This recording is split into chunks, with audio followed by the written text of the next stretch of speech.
Hello mga katisato, welcome back muli sa aking YouTube channel, Mac Diskarte Philippines. Ito po, nagpe-prepare na ako ng aking gagamitin pagleleha.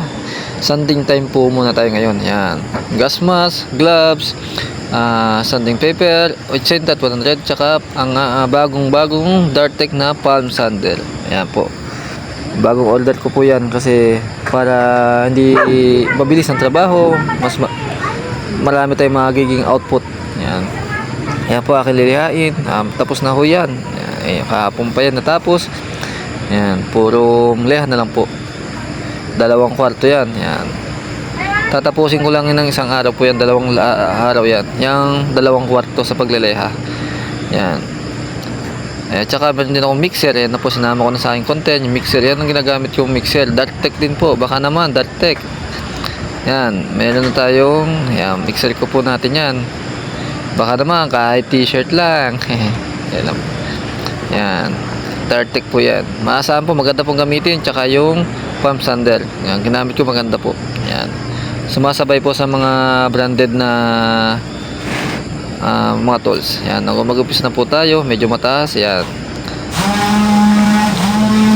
Huwag po kayo mag-alala. Ako po hindi mahilig sa blue. Yan lang po talaga yung pantrabaho ko. Yan. Yan kulay blue. Yan. Turn na po, no? Davis yan. Blue, white. Yan. Leha-leha lang po tayo. Yan. Sa mga huli kong video po, marami nag-comment doon sa aking pagmamasilya. Alam mo mga master, hanggat hindi po natin naintindihan yung wala kasi sa sitwasyon ng ginagawa, huwag tayo comment na akala natin alam na natin lahat. Hindi nyo po naintindihan yung mga bagay-bagay. Yan.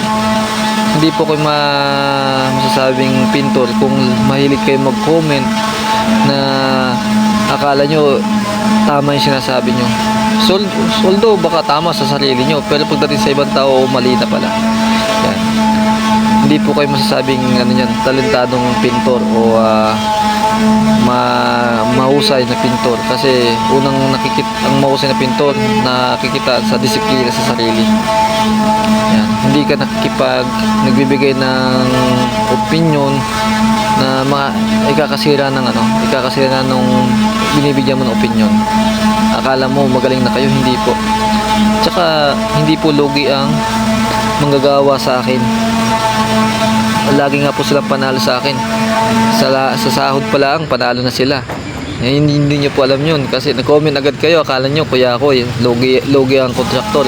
Pangalawa po sa lahat, ako ang kontraktor niyan. Kaya po, wag po tayo comment na akala natin magaling na tayo. Yan po yung aking ginagawa. Leha-leha po ako niyan. Pagkatapos ko sa 3 patong lang po yan, gaya ng sinabi ko. Hanggang 3 patong lang ako, leha na ako. Mga kasunod na proseso ko, panibagong content ko na po uli yun. Yung mga isusunod kong proseso ng paano papatibay ng flat latex, yan, mga ganyan. Susunod ko po yun para abangan nyo po at magaganda, marami po ikukontent dyan, pati sa pagbabarnis, yan. Abangan nyo po yung mga darating ko pang video. Yun lang po at maraming salamat. Bye!